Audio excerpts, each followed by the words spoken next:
오늘 우리가 보고 있는 이 본문은 예수님께서 본디오 빌라도 앞에 서서 신문을 당하시는 장면입니다. 제가 이제 이 장면을 보면서 생각이 든 것이 무엇이냐면, 이 세상에서는 진실과 진리가 승리하는 것이 아니라 거짓과 음모와 속임수에 이 사실과 진리들이 묻히는 것처럼 보였습니다. 제가 이제 이 본문을 보면서 어떤 모습에서 사실이 사실임에도 불구하고, 진리임에도 불구하고 그것이 사람들에게 왜곡되어지고, 그리고 그 사실과 진리가 거짓에 묻히게 되었는지 한 네 가지 정도를 통해서 제가 보았습니다. 첫 번째는 무엇이냐면, 수많은 거짓으로 예수님을 고발하는 대제사장들을 보면서 진리가 이 거짓과 속임수에 묻히는 것을 보았습니다. 아침 일찍 이 대제사장들이 예수님을 끌고 본디오 빌라도에게 넘겼습니다. 그래서 이제 십자가 못 박아 죽이게 만들려고 빌라도에게 끌고 간 것입니다. 그리고 이제 죄가 있어야지만 십자가에 못 박혀 죽을 수가 있으니까 이제 이 대제사장들이 예수님에 대해서 여러 가지로 고소를 하였습니다. 그런데 그들이 되는 죄목들은 사실이 아닌 것을 우리는 알고 있습니다. 이미 대제사장 앞에 잡혀갔었을 때도 예수님의 책을 잡기 위해서 사람들이 거짓으로 이런저런 여러 가지 이유를 만들어내도 그 가운데서 예수님이 죄가 있다는 것을 발견하지 못했었습니다. 따라서 이 제사장들도 예수님이 무죄하다는 것을 알고 있지만 여전히 그들은 온갖 거짓으로 이 사실을 왜곡하여 예수님을 범죄자로 만들고 있는 것을 볼 수가 있습니다. 그리고 또 두 번째로 진실이 참 왜곡되기 쉽다는 것을 어떻게 알 수가 있냐면, 오늘 말씀에 보면 이 대중들을 보면 알 수가 있습니다. 이 대중들은 대제사장이 이렇게 선동함으로 말미암아, 교묘하게 선동함으로 말미암아 진리를 보지 못하도록 하고 있습니다. 대제사장들은 예수님이 죄가 없다는 것을 알고 있었습니다. 그러나 어떻게 해서든지 예수님을 제거해야 됐었기 때문에 그들은 이런저런 여러 가지 항목들을 만들어 냈습니다. 그런데 이제 예수님을 이 본디오 빌라도 앞에 끌고 갔는데 종교적인 문제를 가지고는 이 빌라도에게 예수님을 고발할 수가 없었습니다. 왜냐하면 로마 총독이었던 본디오 빌라도는 이 유대인들의 종교 문제에는 관심이 없었습니다. 그럼에도 불구하고 이 대제사장들은 사람들을 선동하였고, 이 선동에 이 수많은 사람들이 넘어가는 것을 볼 수가 있습니다. 그런데 이게 불과 며칠 전에, 이게 지금 금요일 날 일어나고 있는 일인데, 불과 이제 주일 날 예수님께서 예루살렘에 입성하실 때는 어떤 일이 일어났었죠? 예루살렘 온 성에 소동이 일어났습니다. 어떤 소동? 호산나 호산나 찬양하면서 예수님의 왕의 오심을 사람들이 환호하였습니다.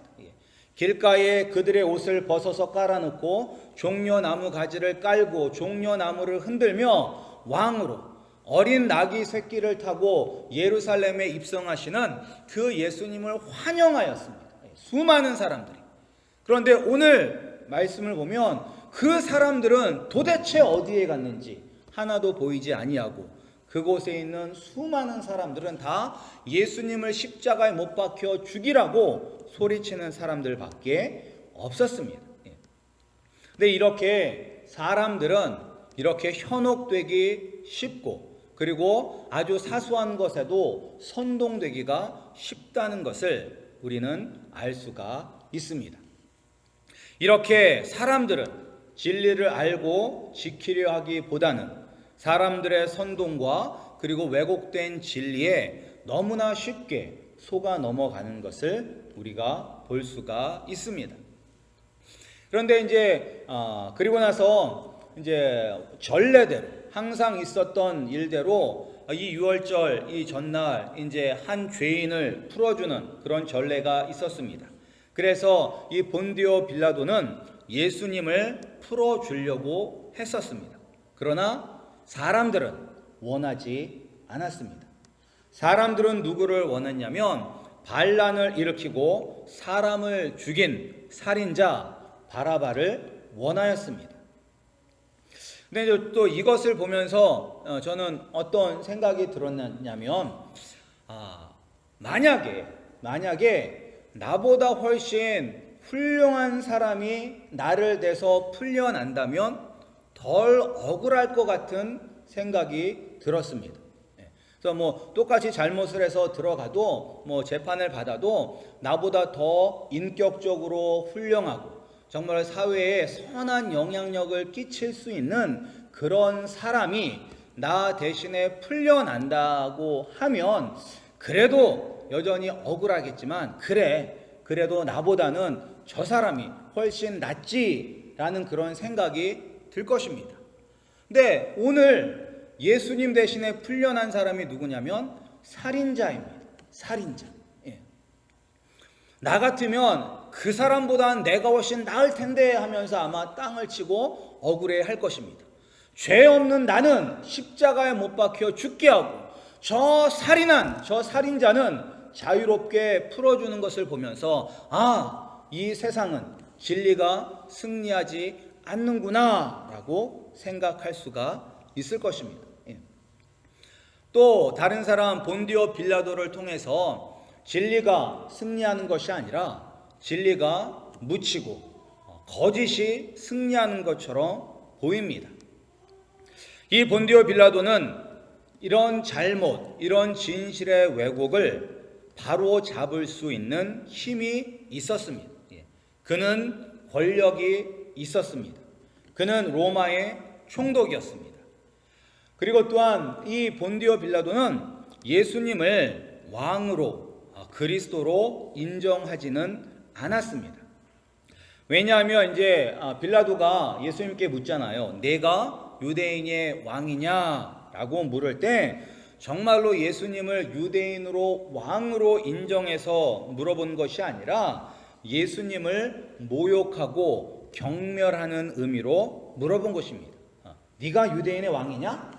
농담하는 거지? 뭐 이런 식으로 그러니까 약간 경멸하고 조소하는 그런 뉘앙스로 물어본 거예요. 그러니까 예수님이 유대인의 왕이라는 것을 믿지는 않았지만 본디오 빌라도는 알고 있었습니다. 무엇을? 예수님이 죄가 없으시다는 것을. 그리고 이 예수님이 이 대제사장들에게 뭔가 밉보인 것이 있어서 대제사장들이 지금 이 예수를 정말로 음모를 세워서 제거하려는 것도 알고 있었습니다. 그렇기 때문에 본디오 빌라도는 예수님을 풀어주려고 했던 것입니다. 그런데 예수님을 풀어주려고 하니까 사람들의 반대가 너무 심한 것입니다. 예수는 십자가에 못 박고 우리는 바나바를 원합니다 라고 사람들이 막 소리를 치자 이 본디오 빌라도는 사람들에게 굴복하여서 예수는 채찍질하고 십자가에 못 박혀 죽게 내어지고 바나바를 풀어주게 됩니다. 근데 왜 이런 일이 있었냐면 본디오 빌라도는 힘이 있잖아요. 권세가 있고 권력이 있는 사람인데 왜 이런 일을 하였냐면 이 당시 로마 제국에 있어서 가장 골칫거리인 지역이 어디였냐면 이 팔레스틴 지역이었습니다. 예루살렘이는 이 지역이에요. 항상 반란을 일으키고 반역을 일으켰기 때문에 여기가 항상 골치가 아픈 지역이에요. 그래서 이곳에 오는 총독들은 어떻게 하면 내가 재임하는 기간 중에 문제가 발생하지 않을까 항상 이렇게 조심하고 있는 사람들이에요. 왜냐하면 문제가 발생하면 출세길이 막히기 때문인 것입니다. 출세길이 막히기 때문이에요. 그래서 지금 본디오 빌라도는 예수님이 죄가 없다는 것을 알고 있지만 혹시 이 예수님을 석방하였다가 이 예루살렘에 또 커다란 소동이나 밀란이 일어나게 되면 지금 내가 누리고 있는 이 지위를 잃어버릴 수가 있기 때문에 자기의 평안과 자기의 안전을 위해서 진리를 왜곡하는 것을 인정을 하고 거기에 동참하는 것을 우리가 볼 수가 있습니다. 그런데 이렇게 진리가 왜곡되고 진리가 묻히는 일이 예수님에게만 일어났을까요? 아니면 오늘을 살고 있는 우리에게도 이러한 일들이 일어나고 있을까요? 예수님 당시에만 일어나는 일들이 아니라 오늘날 우리가 살고 있는 이 시대에도 계속해서 이러한 일들은 일어나고 있습니다.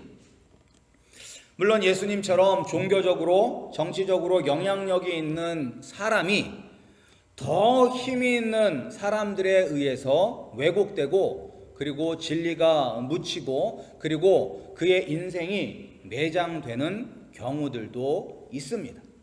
옛날 왕정 시대만 그렇던 것이 아니라 과거에도 있었고 오늘날도 있습니다.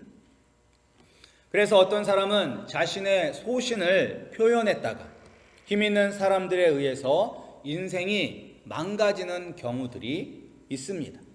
거짓말로 진리를 왜곡하고 인신공격을 하고 그리고 그것이 잘못된 것이라는 것을 알고 있는 사람이라 할지라도 현재 내가 누리고 있는 이 위치와 이 자리가 해를 당할까 봐 모른 척하고 진리가 묻히고 진리가 왜곡되는데 동조하는 많은 사람들이 있습니다. 우연히 이제 그것이 알고 싶다라는 것을 보게 되는데 이제 거기서 문학의 블랙리스트 그런 거 해서 그 억울하게 참 10년 동안 그 억울하게 이 고통을 당한 그런 한 연기자의 내용이 조금 나왔습니다. 그러니까 어떻게 보면 이제 그런 경우가 오늘날에도 이렇게 진실이 왜곡되고 묻히고 오히려 진실을 말하려고 하는 사람들이 피해를 보는 경우가 있습니다.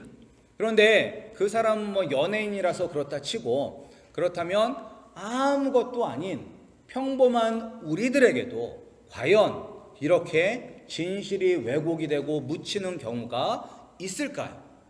이런 일들은 딴 세상 이야기, 나랑 전혀 상관없는 이야기일까요? 나에게도 해당이 되는 일일까요? 우리가 우리의 인생을 돌아보면 우리도 이렇게 억울한 일들을 참 많이 당하셨을 것입니다. 우리가 사람과의 관계에서도 어떤 사람을 잘못 만남으로 말미암아 내가 그 사람에게 뭘 그렇게 잘못했는지는 모르겠지만 사사건건 시비를 걸고 나에 대해서 거짓 소문을 내고 만나는 사람마다 나에 대해서 나쁘게 이야기하는 사람들을 보셨거나 경험하셨을 것입니다. 그래서 만약 그 사람이 조금 더 영향력이 있고 많은 사람들이 알고 있다면 내가 아무리 그것은 아니다 이야기를 해도 사람들은 내 말을 듣는 것이 아니라 오히려 거짓을 이야기하는 사람의 편에 서는 경우가 있습니다. 그리고 설사 그것이 잘못됐다는 것을 알아도 우리 주위에 있는 친구들과 내가 아는 사람이 그건 아니다 라는 것을 알아도 사람들 앞에서 변호해 주지 않을 때가 너무 많습니다. 왜? 내 일이 아니니까. 괜히 나도 곤란해지고 귀찮으니까 어떤 것이 사실인지 알면서도 그냥 잠잠히 지나가는 경우도 참 많습니다. 그래서 사람들은 이렇게 이야기합니다. 사람이 너무 착하면 안 된다.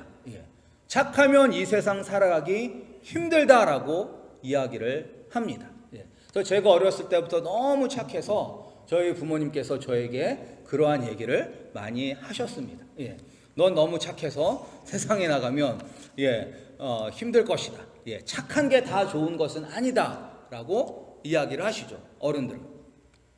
그런데 과연 이게 믿는 사람으로서 우리가 야 착하면 맨날 당하고 살아라고 이야기하는 것이 믿는 사람으로 옳은 이야기일까요? 야 신앙은 신앙이고 세상은 세상이야. 너도 눈치껏 살아야 되고 줄을 잘 서야 되고 무조건 옳은 일에 서지 마. 옳은 일에 살다가 신세망청. 차라리 그냥 복지부동 배 깔고 그냥 모른 척하고 넘어가 라고 이야기할 때가 참 많습니다. 그런데 그것은 잘못되었다는 것을 알면서도 우리는 진리의 편에 서기보다는 진리가 묻히고 진리가 왜곡되는 데 손을 들어주거나 아니면 아무것도 하지 않음으로 말미암아 거기에 조용히 손을 들어주는 일을 우리는 할 때가 있습니다. 그런데 우리가 만약에 그런 일을 겪는다면 우리는 억울해서 그게 아닙니다 라고 막 얘기할 텐데 예수님은 어떻게 하셨죠? 예수님은 침묵하셨습니다. 침묵하셨어요. 아무런 대꾸를 안 하셨어요. 어떠한 죄목을 뒤집어 씌워도 예수님은 거기에 대해서 일절 대답하지 아니하셨습니다. 그런데 우리도 세상을 살다 보면 잠잠히 있을 때가 훨씬 더 좋을 때가 많다는 것을 우리가 시간이 지난 다음에 알게 될 때가 참 많이 있습니다. 우리가 그때는 억울하고 분해서 막 사람들 쫓아다니면서 막 얘기하고 하지만 그렇게 하는 것보다는 잠잠히 묵묵히 인내하며 참고 지나가면 마침내 진리가 드러나게 되는 경우를 우리는 많이 보게 됩니다. 예수님도 침묵하셨어요. 그런데 예수님이 침묵하신 이유는 어차피 나중에 다 알게 될 텐데 라고 생각을 해서 침묵하시는 것이 아니라 우리에게 구원을 이루어 주시기 위해서 침묵하셨습니다. 구약에 예언하신 그 말씀을 이루기 위해서 침묵하셨습니다. 하나님의 말씀이 진리의 말씀, 하나님의 말씀이 생명의 말씀이고 하나님의 말씀은 반드시 이루어진다는 것을 보여주기 위해서 침묵하신 것입니다. 시편 38편 13절 14절 말씀에 보면 뭐라고 나왔냐면 나는 못 듣는 자 같이 듣지 아니하고 말 못하는 자 같이 입을 열지 아니하오니 나는 듣지 못하는 자 같아서 내 입에는 반박할 말이 없나이다 라고 시편은 기록하고 있습니다. 그리고 또 우리가 잘 아는 말씀 이사야서 53장 7절 말씀에 보면 그가 곤욕을 당하여 괴로울 때에도 그의 입을 열지 아니하였으며 마치 도수장으로 끌려가는 어린 양과 털 깎는 자 앞에서 잠잠한 양같이 그의 입을 열지 아니하였도다 라고 기록하고 있습니다. 예수님은 죄가 없으세요. 그리고 예수님은 하늘에 있는 천사들을 동원하여서 지금 자기를 이렇게 모욕하고 핍박하고 죽이려고 하는 이 모든 사람들을 다 심판하실 수 있는 그런 권능과 능력이 있으신 분입니다. 그럼에도 불구하고 예수님께서 잠잠하셨던 것은 하나님의 말씀을 이루기 위해서인 것입니다. 하나님의 말씀을 이루기 위하여. 왜? 하나님의 말씀은 반드시 이루어진다는 것을 보여주셨고 이 말씀이 이루어짐으로 말미암아 우리에게 구원이 선물로 주어지기 때문인 것입니다. 우리 성도님들도 우리가 살아갈 때 억울한 일 참 당할 수 있습니다. 그게 아닌데 사람들이 오해하고 나를 이렇게 안 좋은 사람으로 보기도 하고 여러 가지 일들을 당할 수가 있는데 그때 우리가 해야 될 것은 무엇이냐? 말씀을 지키는 것입니다. 말씀을 지키는 거예요. 나중에 꼭 참고 그냥 속으로 누르고 나중에 때가 되면 밝혀지겠지 하면서 그냥 속으로 막 참는 것이 아니라 하나님의 말씀대로 살아야 하는 것입니다. 우리가 그러한 억울한 일을 당했을 때 주님은 말씀하십니다. 용서하라 라고 말씀하십니다. 용서하라. 우리가 막 대들고 싸우고 정말 성질 같아서는 머리끼댕이라도 자꾸 한번 흔들어야지 속이 풀릴 것 같은데 그렇게 하지 않는 것은 왜? 예수님께서 원수까지도 사랑하라 라고 말씀하셨기 때문입니다. 그리고 또한 우리가 다른 사람 눈에 티를 보면서 왜 네 눈에 있는 들보는 보지 못하느냐고 말씀을 하셨잖아요. 그 사람을 보면서 우리는 막 따지고 듣는 것이 아니라 혹시 나도 저런 잘못을 저지르고 있지는 않은지 나 자신을 말씀에 비추어서 점검해야만 하는 것입니다. 우리 성도님들도 이 세상에서 진실이 묻히고 정말로 거짓이 득세를 하고 거짓이 승리하는 것처럼 보인다 할지라도 우리가 하나님의 말씀대로 사시기를 주님의 이름으로 축복합니다. 말씀대로 살면 반드시 승리합니다. 왜? 예수님이 우리의 왕이시기 때문입니다. 왕이시기 때문입니다. 빌라도는 예수님을 놀리면서 이야기했어요. 야, 네가 유대인의 왕이냐? 농담이지? 어떻게 너 같은 사람이 유대인의 왕이 될 수가 있느냐라고 놀렸어요. 그리고 십자가 못 박혀서 죽으실 때도 사람들이 막 놀렸죠. 야, 네가 정말로 메시아라면 한번 내려와 봐라. 그러면 우리가 믿겠다라고 하면서 조롱하고 모욕하였습니다. 그런데 그 예수님이 진짜 왕이셨습니다. 어떤 왕? 이 세상을 다스리는 왕뿐만 아니라 하나님의 나라를 다스리는 왕이셨습니다. 우리가 이 세상에서 힘들고 어려운 일을 당해도 우리가 끝까지 인내하고 견딜 수 있는 이유는 무엇이냐? 예수님이 나의 왕이시기 때문인 것입니다. 예수님이 이 세상을 다스리고 계십니다. 예수님이 이 세상을 우리에게 가장 선하고 좋은 길로 인도하고 계십니다. 비록 지금은 왜 나에게 이러한 일들이 일어나는지 알 수 없지만 주님은 나를 가장 좋은 길로 인도해 주시는 선하신 왕이십니다. 그 예수님이 바로 나의 왕이시기 때문에 세상의 진리가 왜곡이 되는 것처럼 보이고 세상의 진리가 거짓에 묻히는 것처럼 보여도 예수님이 왕이시기 때문에 진리는 반드시 승리할 것입니다.